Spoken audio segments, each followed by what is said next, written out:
had always been the kind of guy who blended into the background. The one friends called when they needed someone to hold the fort or carry heavy boxes, but never someone they looked to when things got rough. At 24, I realized that blending in wasn't working for me anymore. I wanted to feel strong, confident, untouchable even.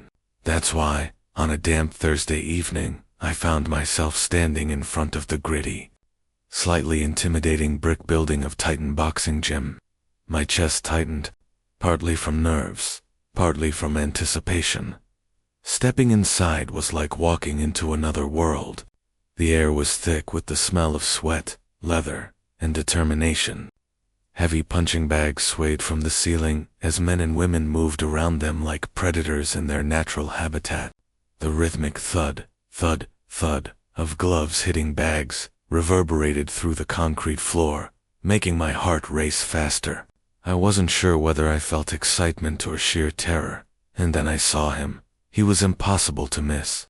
A black African man, towering and impossibly muscular, moved across the gym floor with a calm, almost predatory grace. Even from a distance, his presence demanded attention. I noticed the way his eyes scanned the room not coldly, but with a piercing warmth, as if he could see right through anyone's bravado. He was demonstrating a technique on a younger guy, and with a single, fluid motion, he broke the boy's guard effortlessly, leaving him wide-eyed and vulnerable. There was no malice in it, just raw skill, power, and a confidence that made my chest tighten in awe. I couldn't help myself. I had to try. I grabbed a pair of gloves and approached the nearest bag, trying to mimic what I had just seen. My movements were clumsy, awkward, lacking the rhythm I thought I had. I swung too fast, too wild, and when I tried a jab, I misstepped, nearly falling over myself. My face burned with embarrassment, and I knew my attempts were pathetic. He noticed, of course. He always noticed. As if sensing my insecurity, he approached, each step measured, grounded, his presence suddenly enveloping me. He stopped beside the bag I was flailing at and watched silently for a moment. Then he smirked, just slightly, and said, "Trying to break something, or just looking to break yourself?" His voice was deep, smooth, confident, with a subtle edge that made me swallow hard. It wasn't mocking, it was teasing. And somehow, that small smirk and that simple line made my stomach twist in a way I didn't expect. My mind buzzed, not just with embarrassment, but with curiosity. Who was this man, and why did he make me feel so exposed, so alive? He rested a hand on the bag next to mine, adjusting my posture with an almost effortless touch that was gentle but firm. I caught a whiff of his cologne mixed with sweat, an intoxicating combination that left me dizzy for a moment. Then, with a glint in his eye, he said, "Don't worry, kid, you'll learn, but only if you're brave enough to drop the act." That line stuck in my mind as I stumbled back from the bag, cheeks flushed, heart hammering. There was something about him, something more than just the way he could crush a guard, or the way his muscles rippled with effortless strength. There was a quiet, magnetic power in him that drew me in, and for the first time in my life, I wanted to be strong, not just on the outside, but inside, too. I realized then, as I wiped my sweaty palms on my shorts and tried to compose myself, that joining this gym wasn't just about toughening up my body. It was about discovering what I didn't know I could feel. And somehow, I knew there was more to him than strength. Much more. The next day, I showed up early, determined to prove I belonged in the gym, or at least, that I wasn't completely useless. I was quickly reminded, however, that determination doesn't automatically translate to skill. The coach was already there, adjusting weights for another trainee, his presence filling the room like a low, steady hum that demanded attention. "Brian," he said, glancing at me with that same piercing warmth that made my stomach tighten, "You ready to get serious?" I nodded, trying to sound confident, even though my knees felt like jelly. He didn't answer with words. Instead, he handed me a skipping rope. 10 minutes. No excuses. 10 minutes turned into a brutal half. My lungs burned, my legs shook, and sweat soaked my shirt within minutes. I stumbled through footwork drills, landing awkwardly, my arms flailing as I tried to keep my balance. The rhythmic count of the coach's voice, sharp, precise, cut through the haze of my exhaustion. Faster. Focus. Control. You're better than this, Brian. I wanted to argue, but his eyes, steady and unyielding, held me in place. There was no room for excuses here, no space to hide weakness. Only honesty, grit, and effort. After cardio came shadowboxing. I imagined an opponent in front of me, throwing punches, moving, circling, but my movements felt robotic, stiff, unnatural. I tried to throw a jab, but my arm hung awkwardly, missing the mark. A hook was worse. I almost lost my balance entirely. Stop. His voice was quiet, but absolute. He stepped in beside me, close enough that I could feel the heat radiating off his body. He adjusted my stance, his hands firm but careful. Relax your shoulders. Bend your knees more. Don't flail. Boxing isn't brute force, it's rhythm, control, understanding your opponent, and yourself. He stepped back, observing, his expression unreadable for a moment before a slow smile curved his lips. Better. Still sloppy, but you'll get there if you stop thinking and start feeling. I felt my face flush. Part of it was embarrassment. Part of it was the way he said it, so direct, so confident, so effortlessly charming. There was something about the way he moved, the ease in his posture, the subtle dominance in the way he commanded attention without demanding it. It was magnetic, and I hated admitting how much it affected me. We moved to the bags next. The heavy bag swung like a pendulum, demanding focus, precision, and strength I wasn't sure I had. I threw punches, some connecting, most missing, but he circled me the entire time, offering corrections, sometimes sharp, sometimes teasing. Don't just hit it, he said, leaning slightly close as I threw a wild hook. Command it. Make it yours. Again. I hit the bag, this time feeling more rhythm, more control.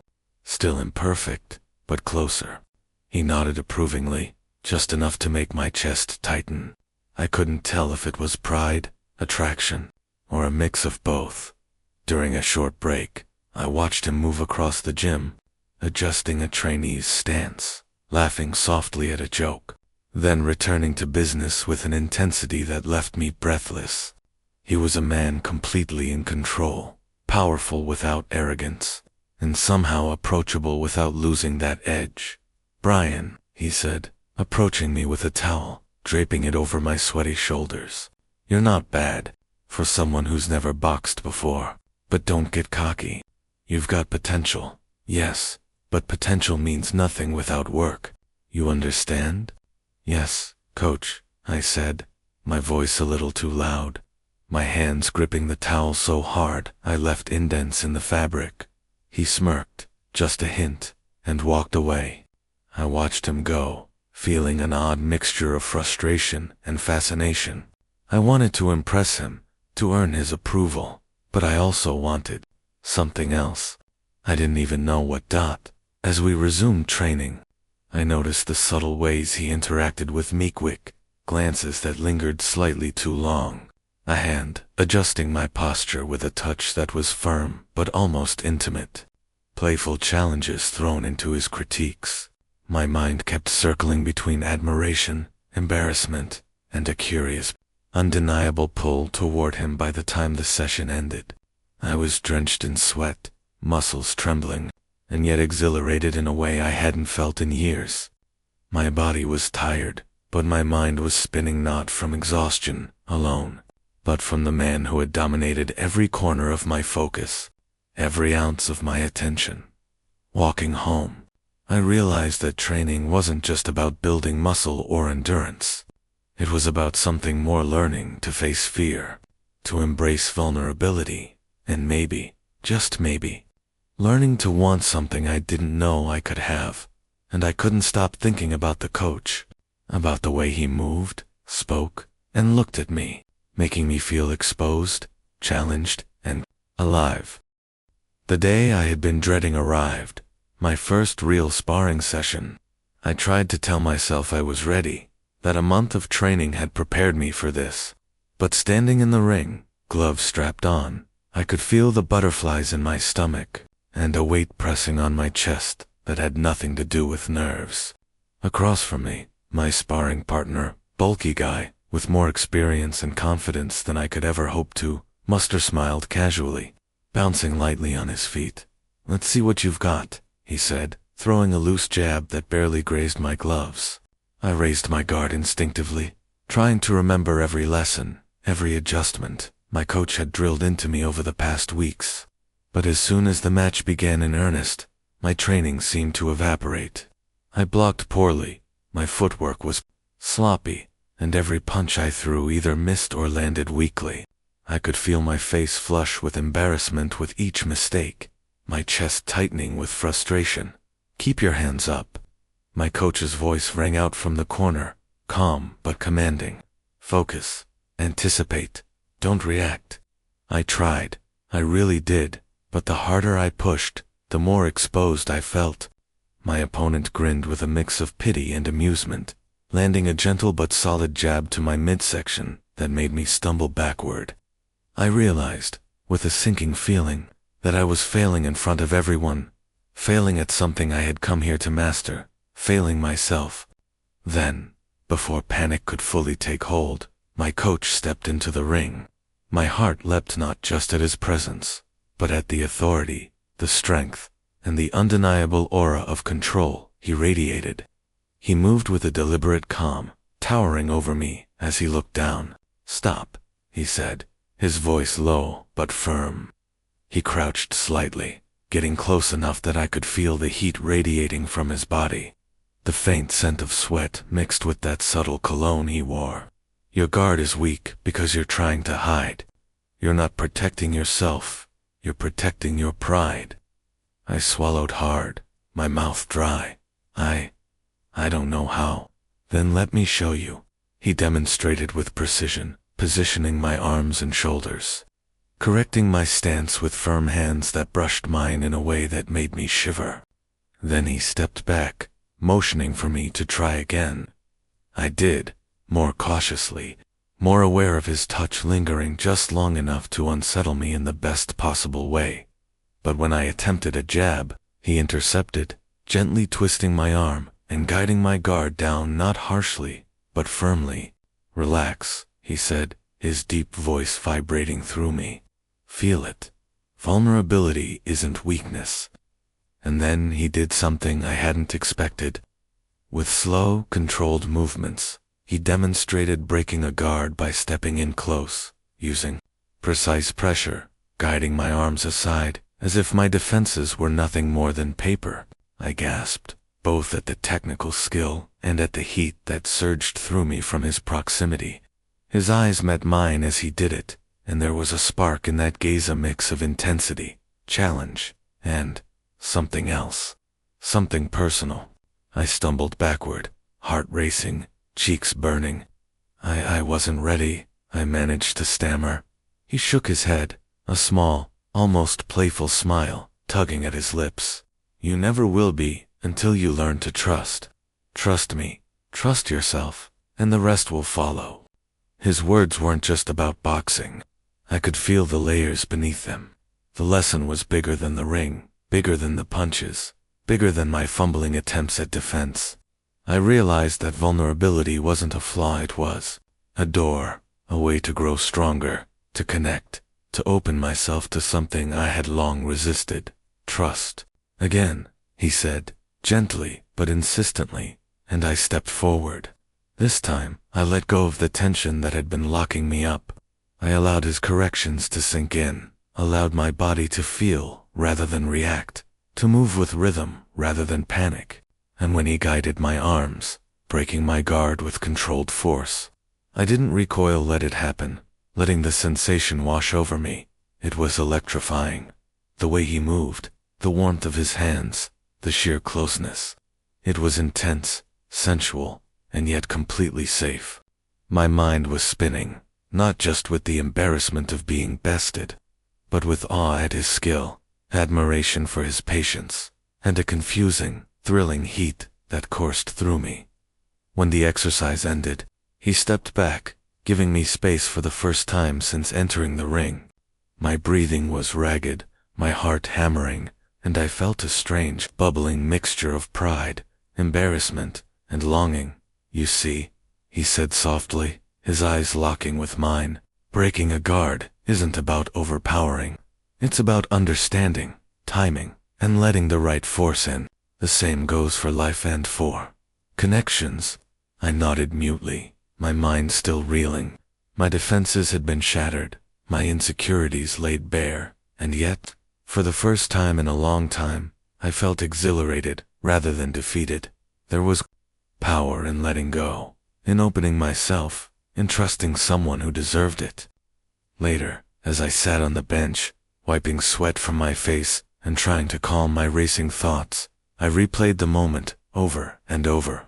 Not just the physical lesson, but the subtle, charged intimacy of it, the warmth of his hands, the way his eyes held mine, the quiet confidence that radiated from him like a living pulse.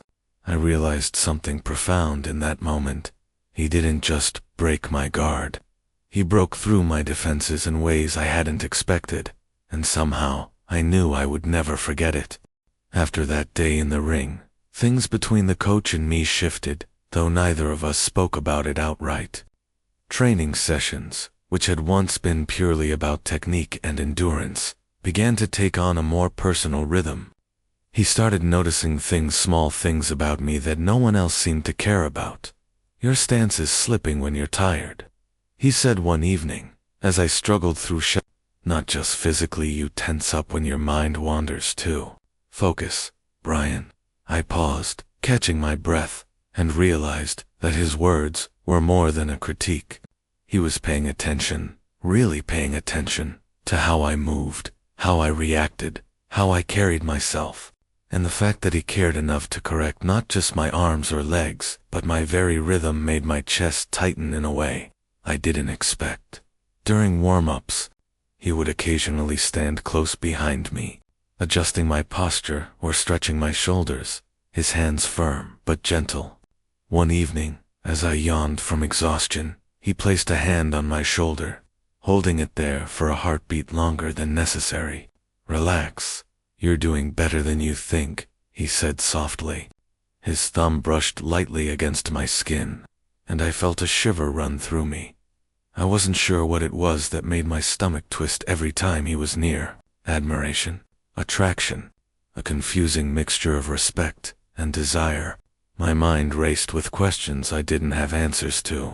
I caught myself stealing glances when he adjusted other trainees' forms, noting how his muscles flexed under his t-shirt, the way he moved with controlled strength and fluidity. I had never noticed someone so completely commanding in every gesture, every word, every glance. One night, after an intense sparring session, I sat on the edge of the ring, drenched in sweat, my muscles screaming. He crouched beside me, holding a bottle of water out to me. "Drink," he said, his eyes meeting mine, calm, attentive, almost piercing. "Thanks," I murmured, taking the bottle. I caught myself staring at him a little too long, feeling my cheeks heat up. He noticed. I knew he noticed, because he smirked, faintly, the kind of smirk that suggested he understood exactly what I was thinking. "Your footwork is better," he said, helping me stretch my legs. "But your guard still drops when you're nervous. You need to trust yourself more." His hands adjusted my arms, and for a moment I forgot to breathe. His touch was deliberate, purposeful, and yet there was an intimacy to it that left my heart hammering. I realized, with a sudden clarity, that I was emotionally drawn to him. It wasn't just respect or admiration, it was something deeper, more complicated. I wanted to impress him, yes, but I also wanted his approval, his attention, and perhaps even more. I didn't know what that more looked like yet, but the thought alone made my stomach churn in anticipation. One afternoon, during a rare break in the gym's chaos, I found myself opening up to him without fully meaning to. I wasn't always this bad at boxing, I admitted, feeling slightly embarrassed. I grew up small, weak, never felt like I fit in anywhere. I joined this gym too. I don't know. Toughen up, I guess? He listened silently, his dark eyes fixed on me with an intensity that made it impossible to look away. Brian, he said finally, strength isn't about size or power. It's about persistence, heart, and the willingness to face yourself. You've got all three, you just need to trust it. His words cut deeper than any critique or praise ever could.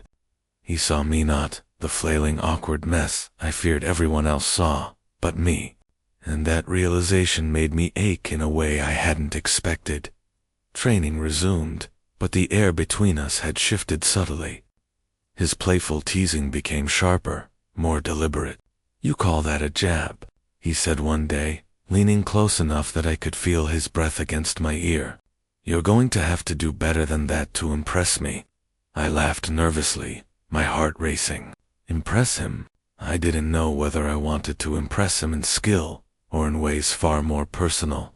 Every touch, every lingering glance, every smile he gave me felt charged with something unspoken, something thrilling, and yet I held back. I didn't know if he felt the same way, and the thought of misreading the signals terrified me. What if it was all just him being a great coach, attentive, charming, slightly flirtatious, but nothing more? I couldn't risk ruining what little connection I already had. Still, the tension was there, unspoken, simmering beneath the surface. Every time he adjusted my guard, every time he corrected my stance, every time his hand brushed mine, I felt it, the pull, the charge, the undeniable attraction that was growing stronger with each passing day.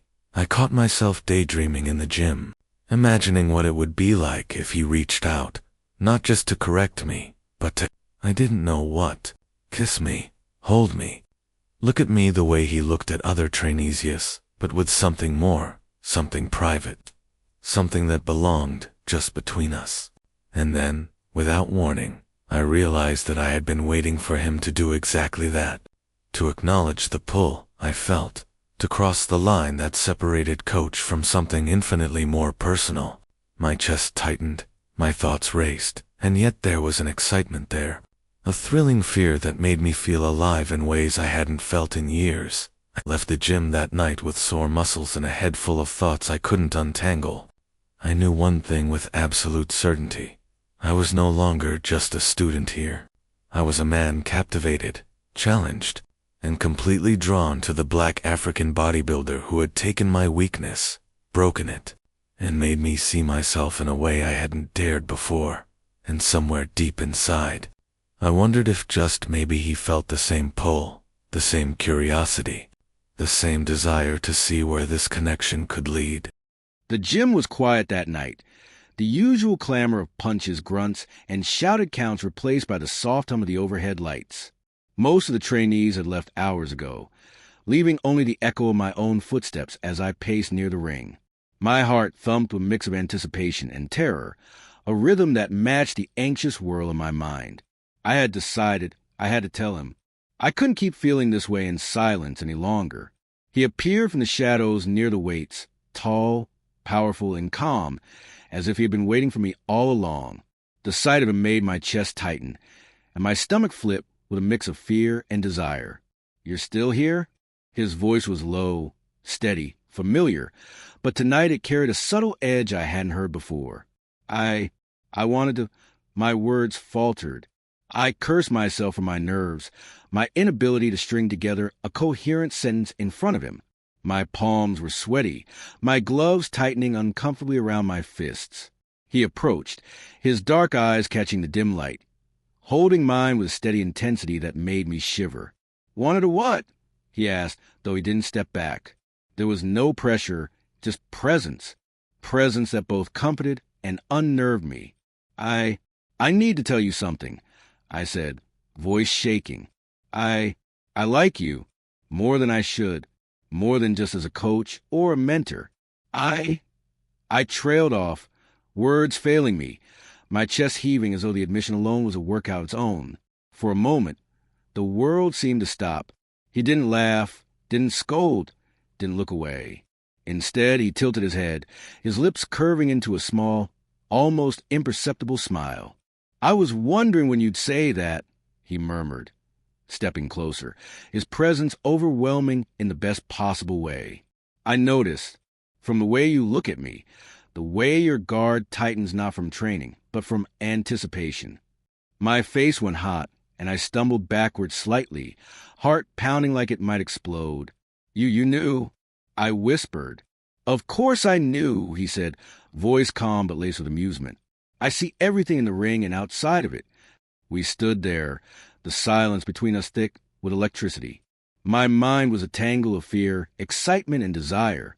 I didn't know how he felt beyond the words, but there was something in the way he lingered, in the subtle warmth radiating from his body, that told me he wasn't rejecting me. "Then do you?" I asked, my voice barely audible. My gloves hung awkwardly at my sides as I fought to stay grounded. "I do," he replied simply, stepping so close that I could feel the heat of his body and the faint scent of his cologne mixed with sweat. His hand brushed mine as he guided my arm, not correcting me this time, just lingering, fingertips grazing skin. I swallowed hard, heat rising in my chest and my cheeks, in places I hadn't even realized were aware. The moment stretched, intimate, electric. My breaths came faster, my pulse hammering. I could feel him, strong, firm, steady, and yet there was a softness, too, in the way his eyes searched mine and the slight tilt of his head, in the way he allowed me to take this first step toward him. "Come on," he murmured, a teasing edge in his voice. "Show me what you've learned tonight, not just the technique. Everything else." He guided me to the ring, our hands brushing deliberately as we moved. The physicality of training blended seamlessly with the intimacy of our closeness. My fists met his pads, our bodies almost touching, and every brush of his hand against mine sent shivers down my spine. The air was thick with tension, romantic, sexual, and undeniably charged, but it was safe, consensual, mutual. "Again," he said, his voice low, almost a whisper, as he pressed close to just my stance. The heat of his body against mine, the strength in his hands, the faint pressure of his chest brushing mine. It was more than a lesson in boxing. It was a lesson in courage, in surrender, in desire. I let go of the fear that had been gripping me for weeks. I moved with him, felt his corrections not as criticism, but as guidance, as attention, as touch that said more than words ever could. His hands lingered on my shoulders, guiding my guard, adjusting my elbows, fingertips grazing my skin, and I felt a heat rise that had nothing to do with exertion. "Relax," he murmured as I faltered on a combination. "Trust yourself, trust me." I did. I let go completely, allowing him close, letting the lesson in the ring merge with the unspoken connection between us.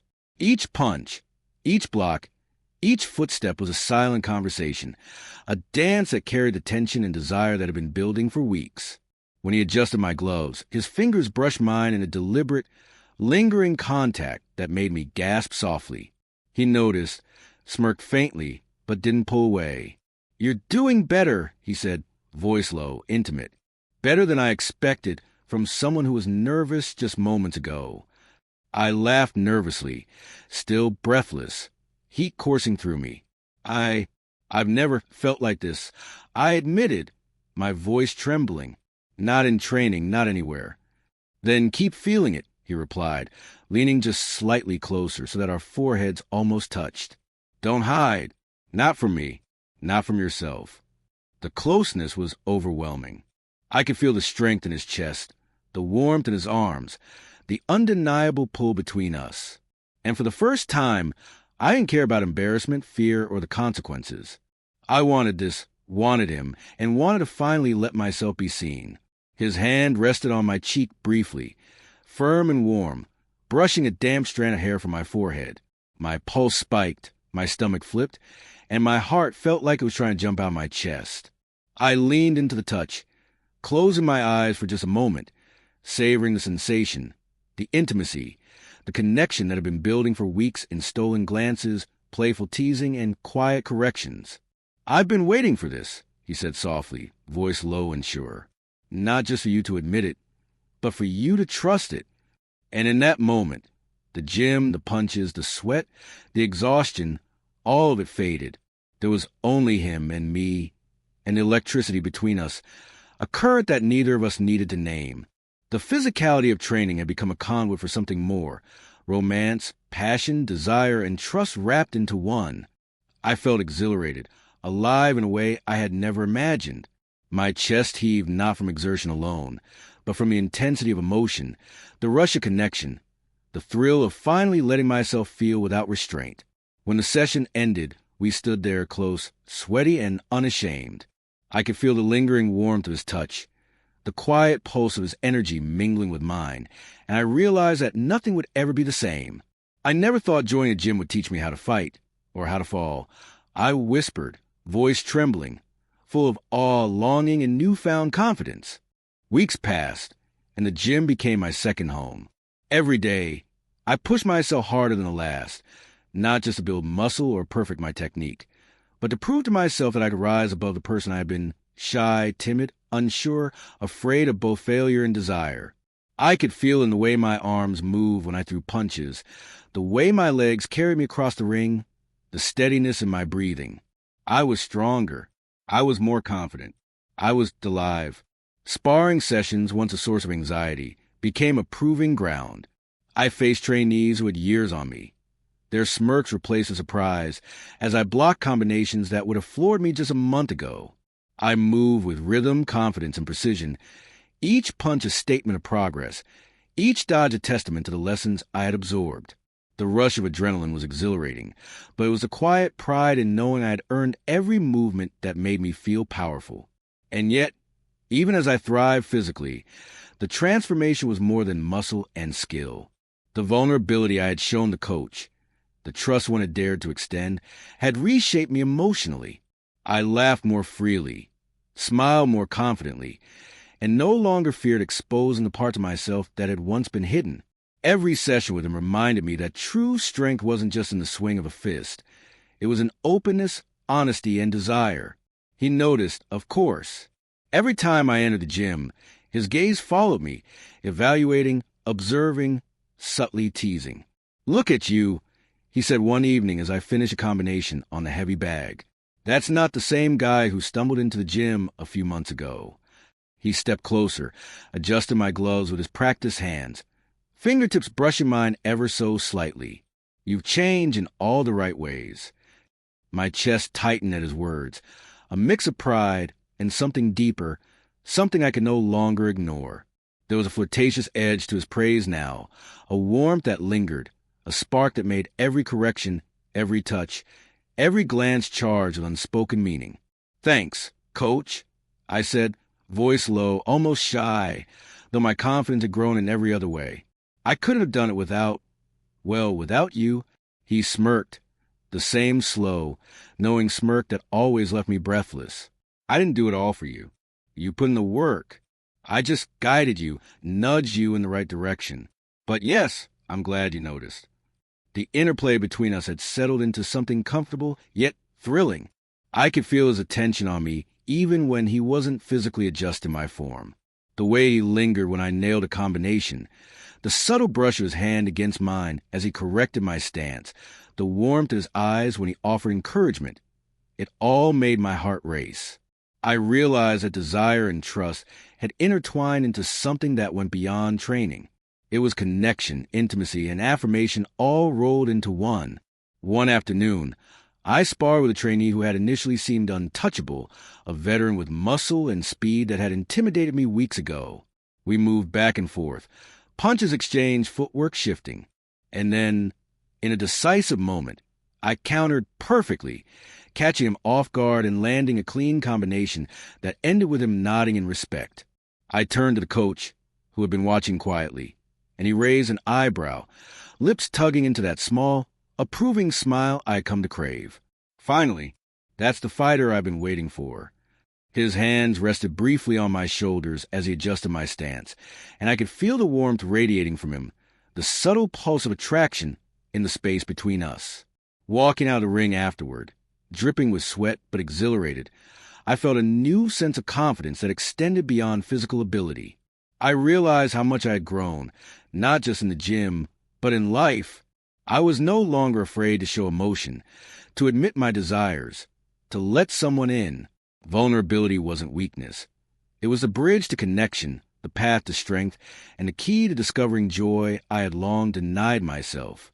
Even outside the gym, I carried the lessons with me. Small interactions felt easier, conversations smoother, and I noticed the subtle ways I could assert myself without arrogance. I laughed more freely, held my head higher, and felt a pulse of pride every time I remembered the man who had taught me all of this, not just boxing, but trust, desire, and courage. He noticed, too, in his own way. Subtle touches continued, an arm brushing mine as he handed me gloves, a hand adjusting my shoulder during stretches, a lingering look as he praised my progress. Each interaction was a reminder that the connection we had built went beyond instruction. It was personal, private, and thrillingly charged. By the time our evening session ended, I felt a quiet satisfaction, a contented buzz from exertion, growth, and the electricity that always seemed to linger when he was near. I realized that this transformation wasn't complete, not in the sense of mastery or closure, but in the sense of anticipation. Something was coming, something neither of us had fully named yet, but it hummed in the air, a promise waiting to be fulfilled.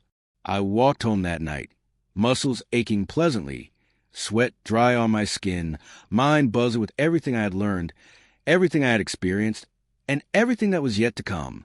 I knew I was ready, not just to face any opponent in the ring, but to face the next step with him, to embrace the connection, the attraction, and the trust we had built. Strength, I realized, wasn't measured only in punches landed or guards broken. It was measured in openness, in courage, in allowing someone else to see the parts of you once hid. And I had found that strength, not just in myself, but in him. The anticipation for what lay ahead was electric, and for the first time, I felt that the final resolution, whatever it might be, was worth every ounce of effort, every bead of sweat, every heartbeat that had led me here. Weeks blurred into months, and the gym, once intimidating, became my sanctuary. Every day I pushed myself harder, not just to grow stronger physically, but to prove to myself that I could face fear and emerge victorious. My muscles were firmer, my reflexes sharper, and my stamina better than ever, but the change went beyond the tangible. I had transformed inside, learning to trust my instincts, my effort, and, more importantly, myself. Sparring no longer felt like a trial by fire. I faced trainees who had once seemed untouchable, exchanging combinations with them that left me exhilarated rather than terrified. Each successful block, each precise jab, filled me with quiet pride. I wasn't the awkward newcomer who stumbled through drills anymore. I was a fighter in my own right, and the proof was in my growing confidence and the nods of acknowledgement from others in the gym. The coach watched closely, as he always did, his presence like a gravitational pull that kept me focused yet slightly breathless. "That's it, Brian," he said one evening, stepping closer after I landed a clean combination on a veteran trainee. "See? That's the fighter I knew you could be." His voice carried warmth, but there was also that teasing edge that had become familiar and addictive. His hand brushed my shoulder lightly as he adjusted my stance. The contact brief, but enough to make my pulse spike. Even his smallest gestures had a way of affecting me now. When he handed me gloves, his fingers would graze mine. When he corrected my posture, his touch lingered just long enough to leave a shiver. It was subtle, understated, but charged with meaning. And as much as I loved the physical improvement, I realized I had become equally addicted to those moments of intimacy, to the quiet acknowledgement that went beyond words.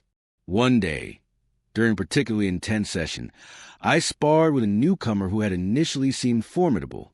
We moved back and forth, exchanging punches, testing speed and technique. And then, in a decisive moment, I found my rhythm, anticipated his next move perfectly, counter with precision, and finishing with a combination that left him nodding with respect. My chest swelled with pride, not just at the victory, but at the realization of how far I had come. The coach clapped softly from the corner, his eyes alight with approval. "Finally," he said, a slow smile tugging at the corners of his lips, You're not just stronger, you're sharper, faster, and more confident. I like this version of you. His hand rested briefly on my shoulder again, firm and grounding, and I felt that familiar warmth wash through me, mingling with exhilaration. I realized that my growth wasn't only about punches or footwork. It was about vulnerability, about allowing myself to trust him and, by extension, myself. The moments of hesitation I had once carried, the fear of failure, of embarrassment, of opening up emotionally, had been replaced by courage. I could now embrace discomfort, lean into challenges, and even welcome the subtle pull of desire that had always simmered between us. Walking home from the gym that night, exhausted but alive, I reflected on how much had changed. I had arrived wanting to be strong, to appear capable, to toughen up a weak shell of a man. What I had gained was far more than that. I had learned that true strength came from embracing your weaknesses, from being willing to show emotion, and from trusting another person enough to let them guide you without losing yourself. Even now, I could still feel his presence lingering in my mind, the brief touches, the smirk when I executed a technique perfectly, the way his eyes followed my movements with quiet intensity. Each interaction reminded me that the connection we had built was as much emotional and intimate as it was physical. Desire, trust, and encouragement had merged into a force that pushed me further than any training session ever could. And yet, there was anticipation in the air, a promise of something more. Each session left me yearning for the next glance, the next correction, the next subtle spark of closeness. The culmination of our connection felt inevitable, and I sensed that both of us were moving toward a moment where skill, trust, desire, and emotion would converge completely. For the first time in my life, I understood what real transformation meant.